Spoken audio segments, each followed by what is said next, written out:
السلام عليكم ورحمة الله تعالى وبركاته. بسم الله الرحمن الرحيم. رياض الصالحين பாடம் 269. இந்த ரியாது சாலிஹின் கிதாபினுடைய 269ஆம் நாள் பாடத்தில் நாம் அமர்ந்திருக்கின்றோம். இந்த பாடத்தில் பாபுர் ரஜாஇ என்ற தலைப்பின் கீழ் அமையக்கூடிய வரக்கூடிய ஹதீஸுகளை பற்றி நாம் பேசிக் கொண்டிருக்கின்றோம். அல்ஹம்துலில்லாஹ். நம்முடைய ஜாமியா ரகீப் எஜுகேஷனல் ட்ரஸ்டின் மூலமாக பல தீன் சம்பந்தப்பட்ட சேவைகளையும் பல துன்யா சம்பந்தப்பட்ட சேவைகளையும் நாம் செய்து கொண்டிருக்கின்றோம். இந்த சேவைகள் எவ்வித தொய்வின்றி தொடர்ந்து நடைபெறுவதற்காக நீங்கள் துஆ செய்யுங்கள். இன்னும் ஆதரவு தாருங்கள். நன்மையில் ஒன்று சேருவோம், முந்திக் கொள்வோம். உங்களுடைய நன்கொடைகளை எங்களுக்கு நீங்கள் வழங்க விரும்பினால் எங்களுடைய பேங்க் அக்கவுண்ட் டீட்டெயில்ஸ், வங்கி முகவரிகள் இங்கு கொடுக்கப்பட்டு இருக்கின்றது. இது அல்லாமல் இங்கு QR ஸ்கேனும் கொடுக்கப்பட்டு இருக்கின்றது. இதன் மூலமாக நீங்கள் ஸ்கேன் செய்தும் உங்களுடைய நன்கொடைகளை எங்களுக்கு நீங்கள் தாராளமாக வழங்கலாம். அல்லாஹு தஆலா உங்கள் வாழ்நாளை மென்மேலும் பரக்கத்தானதாகவும் செழிப்பானதாகவும் ஆக்கி வைப்பானாக. ஆமீன் ஆமீன் யா ரப்பல் ஆலமீன். இப்பொழுது ரியாது சாலிஹினுடைய 269ஆம் நாள் பாடத்தில் நாம் இந்த அம்ர் இப்னு அபஸா ரதியல்லாஹு அன்ஹு என்ற தலைப்பின் கீழ் அமையக்கூடிய இந்த ஒரு நீண்ட ஹதீஸ், இந்த ஹதீஸை பற்றி நம்ம பேசிக்கொண்டிருக்கிறோம். அதுல இது பாகம் 3ஆக இருக்கின்றது. அப்போ இதற்கு முன்னதாக நாம் 2 பாகங்களை முழுமையாக பார்த்தோம். இந்த அம்ர் இப்னு அபஸா ரதியல்லாஹு அன்ஹு என்ற செய்தியின் கீழே. அப்போ அந்த அம்ர் இப்னு அபஸா ரதியல்லாஹு அன்ஹு அன்னவர்கள் ஸல்லல்லாஹு அலைஹி வஸல்லம் அன்னவர்களை பார்த்து அவர்கள் இஸ்லாத்தை ஏற்றுக்கொண்டார்கள். பின்பு அவர்கள் தொழுகையை குறித்து கேட்டார்கள். ஸல்லல்லாஹு அலைஹி வஸல்லம் அன்னவர்கள் தொழுகைக்கான அந்த முறை, அது என்னென்ன நேரத்தில் தொழணும், எந்தெந்த நேரத்தில் தொழக்கூடாது என்பதை சொல்லி தந்தார்கள். பின்பு உதுவை குறித்து கேட்டார்கள், உது எப்படி செய்யணும் என்பதாக. அதற்கும் ஸல்லல்லாஹு அலைஹி வஸல்லம் அன்னவர்கள் உது இவ்வாறு செய்யணும், என்னென்ன உறுப்புகளை கழுவுவதன் மூலமாக அல்லாஹ் என்னென்ன பாக்கியத்தை தரக்கூடியவனாக இருக்கிறான், எந்தெந்த உறுப்புகளை கழுவுவதன் மூலமாக என்னென்ன பாவங்கள் கழிந்தோடக்கூடியதாக இருக்கின்றது என்பதையெல்லாம் அந்த அம்ர் இப்னு அபஸா ரதியல்லாஹு அன்ஹு அன்னவர்களுக்கு ஸல்லல்லாஹு அலைஹி வஸல்லம் அன்னவர்கள் சொல்லி தந்தார்கள். அப்போ அந்த செய்தி வரைக்கும் அந்த பாகம் 2ல முழுமையாக பார்த்தோம். இப்ப அடுத்தபடியாக இந்த பாடத்தில் சொல்லப்படக்கூடிய செய்தி என்னன்னா, முக்கியமான செய்தி, இந்த அம்ர் இப்னு அபஸா ரதியல்லாஹு அன்ஹு அன்னவர்கள் இந்த ஹதீஸினை அபூ உமாமா ரதியல்லாஹு அன்ஹு அன்னவர்களிடத்துல அறிவிப்பாங்க. அவர்கள் எத்தகைய காரணத்திற்காக அறிவித்தார்கள், எவ்வாறு அறிவித்தார்கள் என்பதை பற்றி பேசக்கூடிய ஒரு பாகமாக இது இருக்கு. இன்னும் இந்த பாடத்தில் சொல்லப்படக்கூடிய சில வார்த்தைகளுக்கான அர்த்தம், அதை எப்படி வாசிக்கணும், எவ்வாறு வாசிக்கணும் என்பதை நமக்கு கற்றுத் தருவார்கள். இப்போ அதை குறித்த செய்திகளையும் இந்த பாகம் 3 முழுமையாக பார்த்து இந்த ஹதீஸை நிறைவு செய்ய இருக்கின்றோம். அல்ஹம்துலில்லாஹ். அப்போ இதை அடுத்து இந்த பாடம் என்பது பாபுர் ரஜா பாடம். அப்போ அல்லாஹ்வின் மீது ஆதரவு வைக்குதல் குறித்த பாடமாக இருக்கு. இப்போ இந்த பாடத்தினுடைய இறுதியாக இந்த ஹதீஸிற்கு கீழே இறுதியாக ஒரு ஹதீஸ் பதிவு செய்யப்படும். அந்த ஹதீஸிற்கான தர்ஜுமாவின் விளக்கத்தையும் இன்றைய பாடத்துல ஒரு கூடுதல் செய்தியாக பேச இருக்கிறோம். இப்ப அந்த ஹதீஸில் சொல்லப்படக்கூடிய செய்தி என்னன்னா, ஸல்லல்லாஹு அலைஹி வஸல்லம் அவர்கள் சொல்லுவார்கள், அல்லாஹ் ஒரு சமுதாயத்தாருக்கு நன்மை செய்ய வேண்டும் என்று நாடிட்டான்னு சொன்னா, அந்த சமுதாயத்தாருடைய நபியை அந்த சமுதாயம் அழிவதற்கு முன்னாலேயே அந்த நபியினுடைய உயிரை அல்லாஹு தஆலா கைப்பற்றி விடுவான் என்று ஸல்லல்லாஹு அலைஹி வஸல்லம் அவர்கள் சொன்னார்கள். அப்போ அந்த நபியை அந்த சமுதாயத்திற்கு முந்தி செல்பவராக அல்லாஹு தஆலா ஆக்கிவிடக்கூடியவனாக இருப்பான் என்று ஸல்லல்லாஹு அலைஹி வஸல்லம் சொன்னாங்க. இப்போ இதுதான் அல்லாஹ் ஒரு சமுதாயத்திற்கு, ஒரு உம்மத்திற்கு செய்யக்கூடிய ஒரு ரஹமத்தாக இருக்கின்றது, ஒரு நன்மையாக இருக்கின்றது என்று சொல்லி தந்தார்கள். இரண்டாவதாக, இன்னும் ஒரு சமுதாயத்திற்கு அல்லாஹு தஆலா அழிவை நாடிவிட்டான், அழிக்க வேண்டும் என்று நாடிவிட்டான் என்று சொன்னால், அந்த நபி உயிருடன் இருக்கும் பொழுதே அந்த சமுதாயத்தை அல்லாஹு தஆலா வேதனை செய்யக்கூடியவனாக இருப்பான். அப்போ அவர் அந்த நபியாகிறவர் அந்த வேதனையை பார்த்து கொண்டிருக்கும் போதே அந்த சமுதாயத்தை அல்லாஹு தஆலா அழிக்கக்கூடியவனாக இருப்பான். எதனால? அவர்கள் பொய்ப்படுத்தி, அதாவது பொய்ப்பித்து அவருடைய கட்டளைக்கு அவர்கள் மாறு செய்தார்கள் இல்லையா, அந்த காரணத்தினால அந்த சமுதாயத்தை அழிப்பதன் மூலமாக அந்த நபியினுடைய கண்களை அல்லாஹு தாலா குளிரச் செய்வான். அதாவது இந்த ஒரு செயலானது அந்த நபிக்கு சந்தோஷம் கொடுக்கக்கூடியதாக அல்லாஹு தாலா ஆக்கி வைக்கக்கூடியவனாக இருப்பான். அதன் காரணமாக தான் அந்த நபியினுடைய கண் எதிரிலேயே அவருடைய சமுதாயம் அழிக்கப்படக்கூடியதாக இருக்கும். இதுதான் ஒரு ஒரு சமுதாயத்தை அல்லாஹ் அழிக்க வேண்டும் என்று முடிவெடுத்து விட்டால் இக்காரியத்தை செய்யக்கூடியவனாக இருப்பான் என்று ஸல்லல்லாஹு அலைஹி வஸல்லம் அவர்கள் அந்த ஹதீஸில் சொன்னார்கள். அந்த ஹதீஸிற்கான தர்ஜுமா விளக்கத்தையும் கூடுதலாக இந்த பாடத்திற்கீழ நம்ம பார்க்க இருக்கின்றோம். அல்ஹம்துலில்லாஹ். இப்போ நம்ம கிதாபு பார்ப்போம். அப்போ இதுவரையிலும் சொல்லப்பட்ட செய்தி, இதுவரைக்கும் அந்த அம்ர் இப்னு அபஸா ரலியல்லாஹு அன்ஹு அன்னவர்கள் அந்த உதுவை குறித்து ஸல்லல்லாஹு அலைஹி வஸல்லம் அவர்கள்ட்ட கேட்டாங்க. அப்போ ஸல்லல்லாஹு அலைஹி வஸல்லம் அவர்கள் அந்த உது செய்வதன் மூலமாக அந்த பாவம் எல்லாம் கழிந்து அன்று பிறந்த பச்சை குழந்தையை போல அவர் உம்மா அவருடைய தாய் அவரை பெற்றெடுத்த பொழுது எந்த அளவிற்கு எப்படிப்பட்ட ஒரு நிலையில் அவர் இருந்தாரோ அந்த நிலையில் அவர் மாறிவிடக்கூடியவராக இருப்பார் என்ற ஒரு விஷயத்தை சொல்லி இங்க நமக்கு நிறைவு செஞ்சு தந்தாங்க. இப்ப இதுவரைக்கும் நம்ம முந்தைய பாகமான அந்த 2ஆம் பாகத்துல நம்ம பார்த்தோம். இப்ப 3வது பாகமான இந்த பாடத்தில் இந்த செய்தியை நம்ம பேச இருக்கிறோம். பாருங்க. فحدث عمرو بن عبسة رضي الله عنه. அம்ர் இப்னு அபஸா ரலியல்லாஹு அன்ஹு அன்னவர்கள் செய்தி அறிவித்தார்கள். பிஹாதல் ஹதீஸி, இந்த ஹதீஸை கொண்டு அவர்கள் சொன்னார்கள். அபா உமாமத ஸாஹிப ரசூலில்லாஹி ஸல்லல்லாஹு அலைஹி வஸல்லம், அல்லாஹ்வுடைய தூதர் ஸல்லல்லாஹு அலைஹி வஸல்லம் அவர்களுடைய தோழரான அபூ உமாமா ரலியல்லாஹு அன்ஹு அவர்களிடத்துல இந்த ஹதீஸை அந்த அம்ர் இப்னு அபஸா ரலியல்லாஹு அன்ஹு அன்னவர்கள் சொன்னார்கள் என்பதை நமக்கு சொல்றாங்க. அப்போ ஃபகால லஹு அபூ உமாமத, அப்பொழுது அபூ உமாமா ரலியல்லாஹு அன்ஹு அன்னவர்கள் அந்த அம்ர் இப்னு அபஸா ரலியல்லாஹு அன்ஹு அன்னவரிடத்துல கேட்டார்கள். யா அம்ர் இப்னு அபஸத, அம்ர் இப்னு அபஸாவே, உந்துரு மா தகூலு, நீங்கள் சொல்கிற ஒன்றை நீங்கள் சிந்தித்து பாருங்கள். அப்போ நீங்க சொன்ன விஷயத்தை நீங்களே சிந்திச்சு பாருங்க. ஃபீ மகாமின் வாஹிதின், ஒரு இடத்திலேயே யஅதா ஹாதர் ரஜுல், அந்த முஸ்லிமான இந்த நபருக்கு ஒரே இடத்தில் இவ்வளவு அந்தஸ்து கொடுக்கப்படுமா என்பதை நீங்க சொன்ன இந்த விஷயத்தை நீங்களே சிந்திச்சு பாருங்க. இதெல்லாம் எப்படி சாத்தியம் என்று அந்த அபூ உமாமா ரலியல்லாஹு அன்ஹு அவர்கள் கேட்ட பொழுது ஃபகால அம்ருன், அப்பொழுது அம்ர் இப்னு அபஸா ரலியல்லாஹு அன்ஹு அவர்கள் சொன்னார்கள். யா அபா உமாமத, அபூ உமாமாவே, லக்கத் கபரத் சின்னி, என்னுடைய வயதானது திட்டமாக பெரியதாகி விட்டது. இப்போ நான் எனக்கு ரொம்ப வயசாயிடுச்சு. இன்னும் வரக்க ஆதுமி, என்னுடைய எலும்பும் பலவீனமாகிவிட்டது. அப்போ என் உடலில் இருக்கக்கூடிய இந்த எலும்புகள்லாம் ரொம்ப பலவீனமாகிட்டு, வக்தரப அஜலி, இன்னும் என்னுடைய தவணையானதும் நெருங்கி விட்டது. அப்போ எனக்கான ஆயுள் காலம் என்பதும் ரொம்ப முடிந்து விடக்கூடியதாக இருக்கு. அப்போ என்னுடைய தவணை, எனக்கு கொடுக்கப்பட்ட தவணை நெருங்கி விட்டதுன்னா என்ன அர்த்தம்? நான் வஃபாத்தாக போறேன், எனக்கு மவுத்து நெருங்கிவிட போகுது, என்னுடைய உடல்லாம் ரொம்ப ஆரோக்கியம் கிடையாது, நான் ரொம்ப வயது முதிர்ந்தவனா ஆயிட்டேன், என்னுடைய எலும்பெல்லாம் பலவீனமா ஆயிட்டு, அதனால வமாபி ஹாஜத்துன், இன்னும் எனக்கு ஒரு தேவை என்பது இல்லை.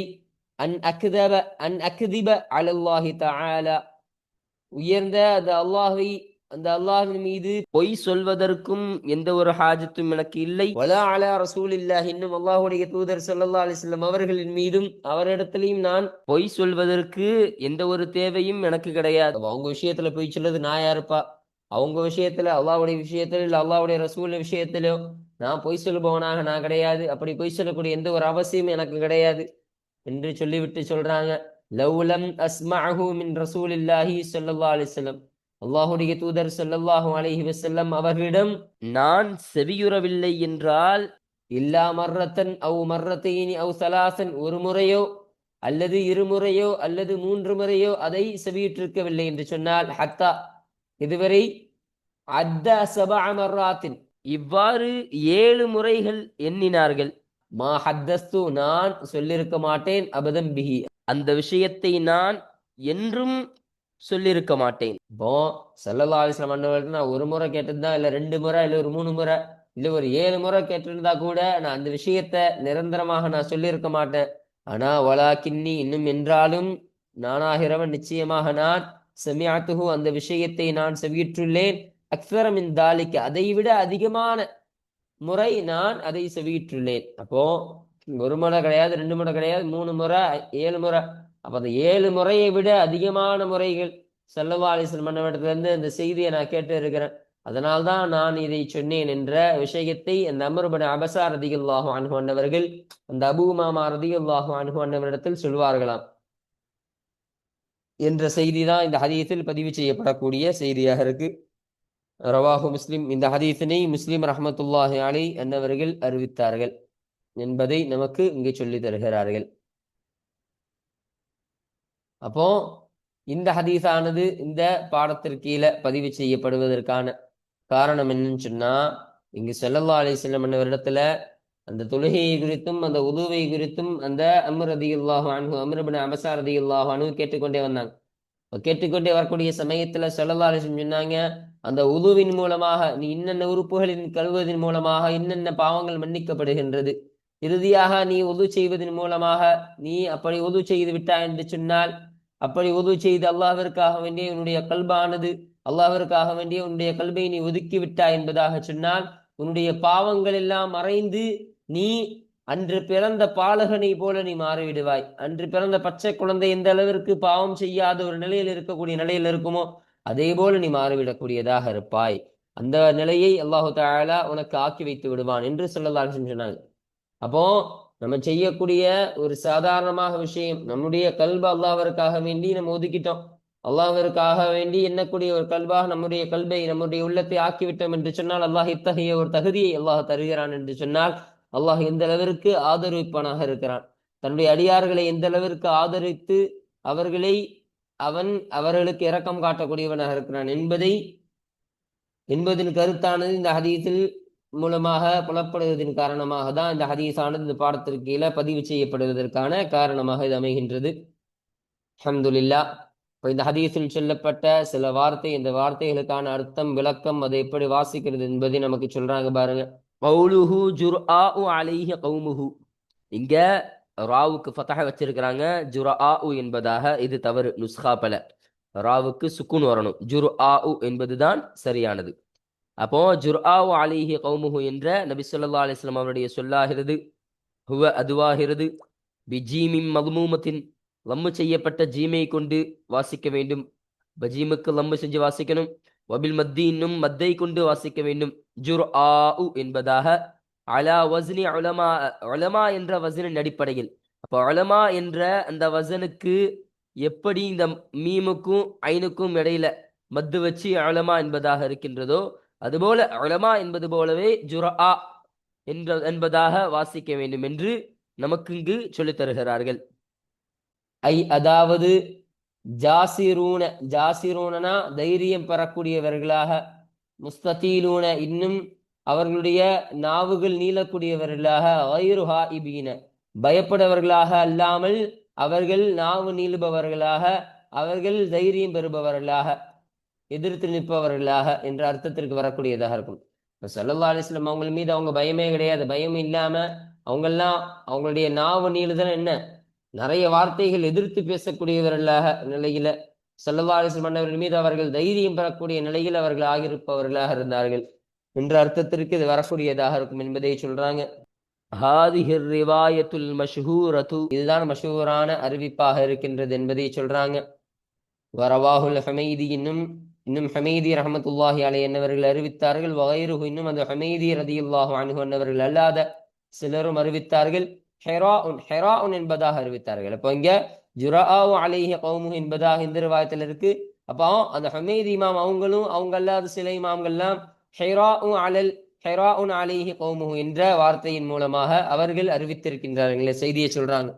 எப்படி கஸ்ரில் ஹாஇல் முஹ்மலதி, அந்த புள்ளி வைக்கப்படாத ஹாவருக்கு கஸ்ர் செய்வது கொண்டு, அப்போ அந்த புள்ளி வைக்கப்படாத ஹாவருக்கு கஸ்ர் செய்வது கொண்டு அதை அறிவித்திருக்கின்றார்கள்.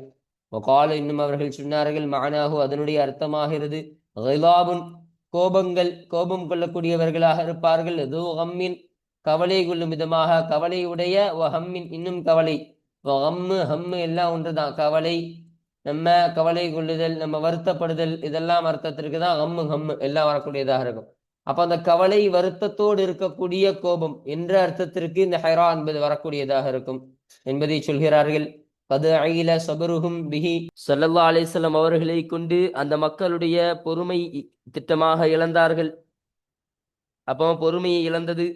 ஹத்தா இறுதியில் அஸ்ஸரஃபி அஜ்சாமிஹிம் அவர்களுடைய உடல்களிலே அது பிரதிபலித்து விட்டது. அப்போ ஸல்லல்லாஹு அலைஹி வஸல்லம் அவர்கள் மீதுள்ள அந்த பொறுமையெல்லாம் அவங்க மேய்ச்சிருச்சு.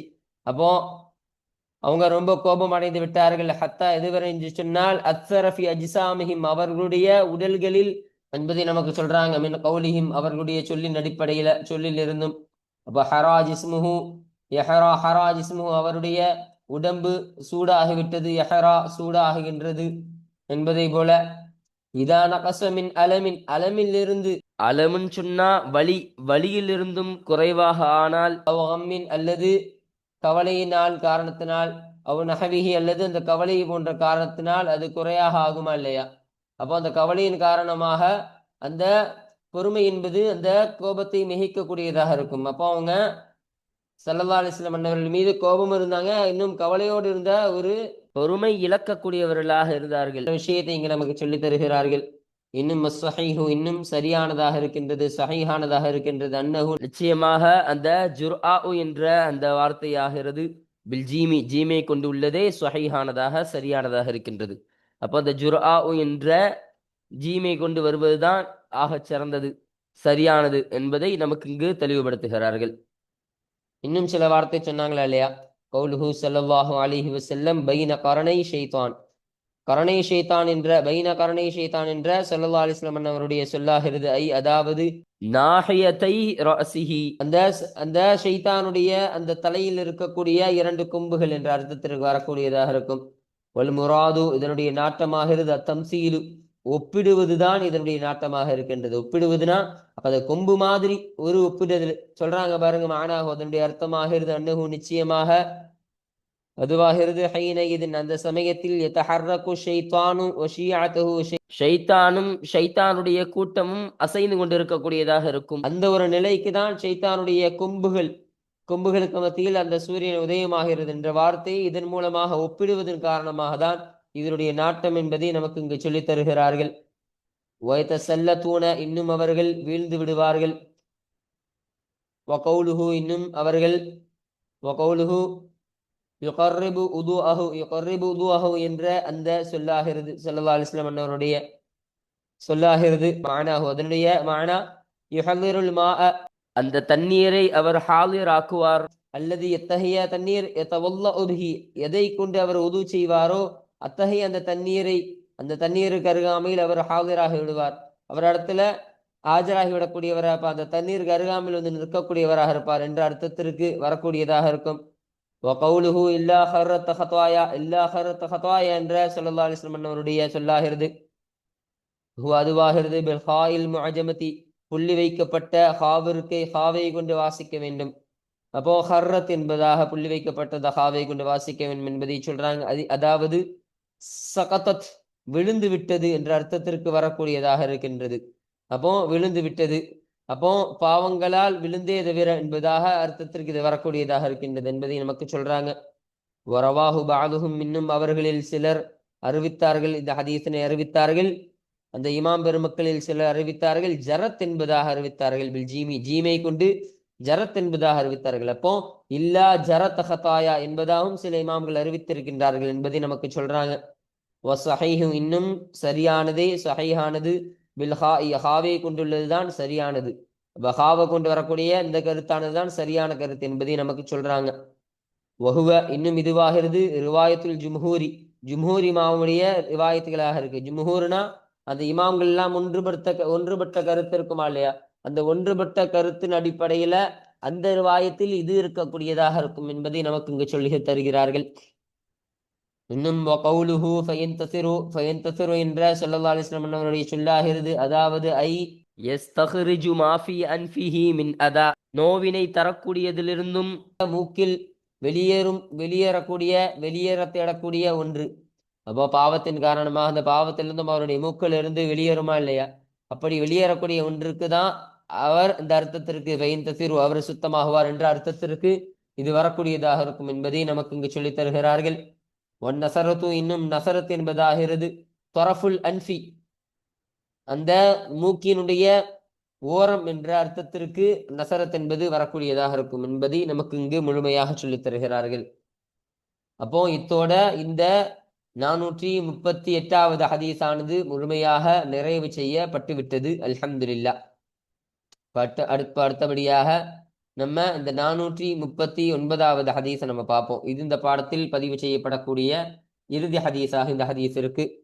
இப்போ இந்த ஹதீஸானது யாரை தொற்றும் அறிவிக்கப்படக்கூடிய ஹதீஸாக இருக்கின்றது என்றால் வான் அபி மூசல் அஷாரி ரதியல்லாஹு அன்ஹு, அபு மூசா ரதியல்லாஹு அன்ஹு அன்னவர்களை தொற்றும் அறிவிக்கப்படக்கூடிய ஹதீஸாக இருக்கு. அல் அஷாரி அவர்கள் அஷாரி கோத்திரத்தை சார்ந்தவர்களாக இருக்கின்றார்கள். ரதியல்லாஹு அன்ஹு அவர்களை தொற்றும் அல்லாஹு தஆலா பொருந்திக் கொள்வானாக. அனின் நபி ஸல்லல்லாஹு அலைஹி வஸல்லம், நபி ஸல்லல்லாஹு அலைஹி வஸல்லம் அன்னவர்களை தொற்றும் அந்த அபு மூசா அஷாரி ரதியல்லாஹு அன்ஹு அன்னவர்கள் அறிவித்தார்கள். قال ஸல்லல்லாஹு அலைஹி வஸல்லம் அன்னவர்கள் சொன்னார்கள், இதா அராதல்லாஹு தஆலா, அல்லாஹு தஆலா உயர்ந்த அந்த அல்லாஹு தஆலா நாடிவிட்டான் என்றால், நாடினால் ரஹமத உம்மத்தின் ஒரு சமுதாயத்திற்கு ரஹமத்து செய்வதை இரக்கம் காட்டுவதை அவன் நாடிவிட்டால் என்று சொன்னால், கபல நபியஹா கபலஹா, அந்த சமுதாயத்திற்கு முன்னால் அந்த சமுதாயத்தினுடைய நபியை கைப்பற்றி விடுவான். அப்ப இந்த சமுதாயத்தார்கள் வஃபாத் ஆகுவதற்கு முன்னாடியே அந்த சமுதாயத்தில் அனுப்பி வைக்கப்பட்ட அந்த நபியை அல்லாஹு தஆலா வஃபாத் ஆகி தன்னுள் அவன் கைப்பற்றிக் கொள்ளக்கூடியவனாக இருப்பான்.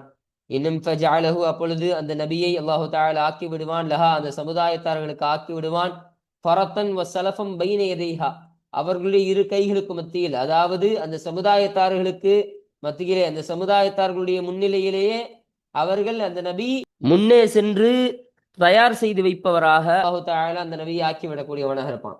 அப்ப இவர்களுக்கு முன்னாலேயே அந்த நபியாகிறவர்கள் இவர்களுக்கு முன்னால் முன் செல்லக்கூடியவர்களாக, இவர்களுக்கு முன்னால் வஃபாத் ஆகக்கூடியவர்களாக அல்லாஹு தஆலா அந்த நபியை ஆக்கிவிடக்கூடியவனாக இருப்பான். அப்ப அதுதான் அந்த உம்மத்தார்களுக்கு செய்ய வேண்டிய ஒரு ரஹமத்தாக இருக்கின்றது என்பதை சொல்கிறார்கள். அப்ப எதனால அப்போ இவங்க இப்ப எதை சொல்ல வராங்கன்னா, இங்க இந்த சமுதாயத்தை அப்போ அவரை தன் பக்கம் அழைத்து கொள்வான். எதனால? அந்த நபியை வேதனைப்படுத்தி அதனால் அவருடைய அந்த தீய துவாவிற்கு, அந்த பத்வாவிற்கு இந்த சமுதாயத்தார்கள் ஆளாகிவிடக்கூடாது என்ற நிலையை அல்லாஹு தஆலா கவனித்து அந்த சமுதாயத்திற்கு முன்னாடியே அந்த நபியை அல்லாஹு தஆலா அழைத்துக் கொள்ளக்கூடியவனா இருப்பான். இப்ப இவங்க செய்யக்கூடிய அந்த அட்டூழியங்கள், இந்த அட்டூழியங்கள் மூலமாக இந்த நபி இருந்தாங்கன்னு சொன்னா அந்த நபி இவர்களுக்கு பத்வா செய்யக்கூடியவர்களா இருப்பாங்க. சரி, நம்ம இவ்வளவு சொல்லியே நம்மளுடைய பேச்சை அவர் கேட்க மாட்டிருக்காங்களே, இவங்க அல்லாஹுடைய கட்டளைகள்னு சொல்றோம், நம்ம அதை கூட ஏற்றுக்கொள்ளாமல் இப்படி மறுத்து அதை இப்படி ஒதுங்கி இப்படி மறுக்கக்கூடியவர்களாக வாழ்ந்து கொண்டிருக்கிறார்களே, இவர்கள் என்ன மனுஷனும் அப்படின்னு சொல்லி அவர்கள் பத்வா விட்டு விட்டார்கள் என்று சொன்னால் அதன் மூலமாக அந்த சமுதாயத்தார்கள் தண்டிக்கப்படக்கூடியவர்களாக இருக்கிறாங்க. அப்போ அதன் காரணமாக அந்த சமுதாயத்திற்கு முன்னாலேயே அந்த நபியை நாம் அழைத்துக் கொள்கிறோம். அந்த சமுதாயத்திற்கு ரஹமத்தை நாடுவதன் மூலமாக அல்லாஹு தஆலா இத்தகைய செயலை செய்யக்கூடியவனாக இருக்கிறான் என்று ஸல்லல்லாஹு அலைஹி வஸல்லம் அவர்கள் சொல்லி தந்தார்கள். இன்னும் வைதா அராத, இன்னும் அல்லாஹு தஆலா நாடிவிட்டால் ஹலகத உம்மத்தின், ஒரு சமுதாயத்தின் அழிவை அல்லாஹு தஆலா நாடிவிட்டால், அப்போ ஒரு சமுதாயத்தை அழிக்கணும்னு அல்லாஹு தஆலா நாடிட்டான்னு சொன்னா அத்தபஹா, அல்லாஹு தஆலா அந்த சமுதாயத்தார்களை வேதனைக்குள்ளாக்குவான். வ நபியுஹா ஹய்யுன், இன்னும் அந்த சமுதாயத்தாருடைய நபியாகிறவர்கள் ஹய்யுன், உயிரோடு இருக்கக்கூடிய ஹயாத்தோடு இருக்கக்கூடிய நிலையிலேயே அவர்களை அல்லாஹு தஆலா வேதனைப்படுத்தக்கூடியவனாக இருப்பான். ஃபஹலகஹா, இன்னும் அல்லாஹு தஆலா அந்த சமுதாயத்தார்களை அழித்து விடுவான். வஹுவ, இன்னும் அந்த நபியாகிறவர்கள் ஹய்யுன், அவர்கள் உயிரோடு இருக்கக்கூடிய நிலையில் எந்துரு, பார்க்கக்கூடியவர்களாக, அவர்கள் உயிரோடு அவர்கள் பார்த்து கொண்டிருக்கக்கூடிய நிலையிலேயே அந்த சமுதாயத்தார்களை அல்லாஹு தஆலா அழித்து விடக்கூடியவனாக இருப்பான். எதனால? ஃபஅகர்ர ஐனஹு, அவருடைய அந்த நபியுடைய அந்த கண்ணை அல்லாஹு தஆலா குளிர்ச்சி மிக்கவனாக அல்லாஹு தஆலா ஆக்குவான், குளிரச் செய்வான் அல்லாஹு தஆலா. பிஹலாக்கிஹா, அவர்களை அந்த சமுதாயத்தார்களை அழிப்பதை உண்டு. ஹைன கத்தபூஹு வஅஸவ் அம்ரஹு, அந்த நபியுடைய ஏவலை மறுத்த பொழுது, இன்னும் அந்த நபியை பொய்ப்பித்த பொழுது, அதன் காரணமாக அவர்களை அழிப்பதை கொண்டு அந்த நபியினுடைய அந்த கண்ணை அல்லாஹு தஆலா குளிரச் செய்வான். அந்த நபி பார்க்கக்கூடிய அந்த சமயத்திலேயே அல்லாஹு தஆலா அந்த சமுதாயத்தார்களை அழிக்கக்கூடியவனாக இருப்பான். அப்போ அதன் காரணமாக இவர்கள் செய்யக்கூடிய அந்த ஏவலை அவர்கள் மீறி நடந்தார்கள், அவர்கள் அதற்கு மாறு செய்யக்கூடியவர்களாக இருந்தாங்க. இவங்க செய்யக்கூடிய இந்த ஏவல்கள் எல்லாம் அவர்களை பொய்ப்பிக்கக்கூடியவர்களாக இருந்தார்கள் இல்லையா? இதன் மீதெல்லாம் அவர்கள் அழிப்பதன் மூலமாக இந்த நபி சந்தோஷம் கொள்வார்கள். அல்லாஹ்வினுடைய அந்த அம்ரை எல்லாம் நீங்கள் ஏற்றுக்கொள்ளாமல் இருந்தீங்களே, உங்களுக்கெல்லாம் இந்த நிலைமை தேவைதான் என்பதாக சொல்லி அந்த நபி பார்க்கக்கூடியவராக இருப்பாரா இல்லையா? அப்போ அல்லாஹ்வினுடைய அந்த சொல்லை கேட்காதவர்கள் உலகத்தில் வாழ வேண்டும் என்ற அவசியம் கிடையாது. அல்லாஹ் தாலா அதன் காரணமா அந்த சமுதாயத்தை அழிக்கிறான். அதனால அந்த நபி சந்தோஷப்படக்கூடியவர்களா இருப்பார்கள் இல்லையா? அப்போ அவருடைய அந்த கண்ணை குளிர வைப்பதற்காக அல்லாஹ் அவருடைய கண்களை குளிரச் செய்கிறான். அப்போ அந்த சந்தோஷத்தை குட்ட அந்த நபிமார்களை அந்த நபியை அல்லாஹு தாலா சந்தோஷப்படுத்துகிறான். அதன் காரணமாக தான் இவர் உயிரோடு இருக்கக்கூடிய நிலையிலேயே அவர்களை அந்த சமுதாயத்தார்களே அல்லாஹு தாலா அழித்து விடக்கூடியவனாக இருப்பான் என்பதை ஸல்லல்லாஹு அலைஹி வஸல்லம் அவர்கள் நமக்கு சொல்லி தந்தார்கள். ரவாஹு முஸ்லிம், இந்த ஹதீஸனை முஸ்லிம் ரஹமத்துல்லாஹி அலைஹி என்பவர்கள் அறிவித்தார்கள். இதுதான் 439வது ஹதீஸ். இந்த ஹதீஸானது இந்த பாடத்திற்கு கீழே பதிவு செய்யப்படுவதற்கான காரணம் என்னன்னு சொன்னா, ஸல்லல்லாஹு அலைஹி வஸல்லம் சொன்னாங்க, ஒரு சமுதாயத்தாருக்கு அல்லாஹு தஆலா ஒரு நன்மையை செய்யணும், ஒரு இரக்கம் காட்டணும் என்பதாக நாடிட்டான்னு சொன்னா, ஆதரவு வைக்கணும்னு நாடிட்டான்னு சொன்னா, அவர்களுக்கு முன்னாலேயே அவருடைய நபிமார்கள் அல்லாஹு தஆலா கைப்பற்றிக் கொள்ளக்கூடியவனாக இருப்பான். எதனால சொன்னோம்? அந்த நபிமார்களின் மூலமாக இவர்கள் எந்த ஒரு பத்வாவையும் பெற்றுவிடக் கூடாது. இந்த நபிமார்கள் மூலமாக இவர்கள் ஒரு அதிருப்திக்கு ஆளாகி இவர்கள் அந்த பத்வாவை பெற்றுக்கொண்டு அல்லாஹ்வினுடைய அந்த தீய அதாபிற்கு அவர்கள் ஆளானவர்களாக ஆகிவிடக் கூடாது. அதன் காரணமாக அல்லாஹு தஆலா அந்த சமுதாயத்தார்களுக்கு முன்னதாகவே அந்த நபியை கைப்பற்றிக் கொள்ளக்கூடியவனாக இருக்கிறான் என்று சொன்னால், அல்லாஹ் ஒரு சமுதாயத்தாரை ஆதரிக்க வேண்டும் என்று முடிவெடுத்து விட்டால் எந்த அளவிற்கு ஆதரிப்பவனாக இருக்கிறான் என்பதை சிந்திச்சு பார்க்கணும். அப்போ அல்லாஹுதான் ஆதரிப்பவனுக்கு தகுதியானவனாக இருக்கிறான். அதனால் எல்லா சமுதாயத்தார்களும் அல்லாஹின் மீது நீங்கள் ஆதரவு கொள்ளுங்கள். அல்லாஹு தஆலா உங்களை முழுவதுமாக பாதுகாக்கக்கூடியவனாக இருப்பான். உங்களுக்கு முழுமையாக இரக்கம் காட்டக்கூடியவனாக, உங்களின் மீது அல்லாஹு தஆலா ஆதரிப்பவனாக, உங்களை அல்லாஹு தஆலா ஆதரிப்பவனாக இருப்பான். அதனால் நீங்கள் அல்லாஹ் மீது ஆதரவு கொள்ளுங்கள் என்ற ஒரு விஷயத்தை இந்த ஹதீஸின் மூலமாக நாம் விளங்கிக் கொள்ளலாம். அப்ப இந்த ஒரு கருத்தின் அடிப்படையில தான் இந்த ஹதீஸானது இந்த பாடத்திற்கு கீழே பதிவு செய்யப்படுவதற்கான காரணமாக இது அமைகின்றது. அல்ஹம்துலில்லாஹ். அப்போ இன்றைய பாடத்தில் இந்த 438வது ஹதீஸான இந்த ஹதீஸ், அப்போ இந்த ஹதீஸ் இந்த அம்ர் இப்னு அபஸா ரலியல்லாஹு அன்ஹு என்ற தலைப்பின் கீழ் அமையக்கூடிய இந்த ஹதீஸினுடைய இந்த இறுதி பகுதியான இந்த பகுதிகளை முழுமையாக நம்ம தர்ஜுமாக்களை பார்த்து முழுமையாக வாசித்து அந்த ஹதீஸை நம்ம நிறைவு செய்து விட்டோம். இன்னும் இந்த 439வது ஹதீஸான இந்த பாடத்திற்கு இறுதியாக அமையக்கூடிய இந்த ஹதீஸான இந்த ஹதீஸையும் முழுமையாக நாம் பார்த்து இதற்கான தர்ஜுமாக்கள், விளக்கங்கள், கூடுதல் செய்திகள்லாம் முழுமையாக பார்த்து இன்றைய பாடத்தை நாம் நிறைவு செய்து விட்டோம். இன்றைய பாடத்துல நம்ம இந்த 2 ஹதீஸுகளை பற்றி நம்ம முழுமையாக நம்ம பேசி நம்ம நிறைவு செய்தாச்சு. அல்ஹம்துலில்லாஹ். இன்ஷா அல்லாஹ் அடுத்த பாடத்துல இந்த ரியாதுஸ் ஸாலிஹீனுடைய 52வது பாடமான இந்த பாடத்தை குறித்த செய்திகள், அதனுடைய தர்ஜிமாக்கள், விளக்கங்கள் என்ற மற்ற விஷயங்களை பற்றியெல்லாம் இன்ஷா அல்லாஹ் நாம் அடுத்த பாடத்தில் நாம் பேசுவோம். வாஹிரு தஅவானா அனில் ஹம்துலில்லாஹி ரப்பில் ஆலமீன். அஸ்ஸலாமு அலைக்கும் வரஹ்மத்துல்லாஹி தஆலா வபரகாத்துஹு.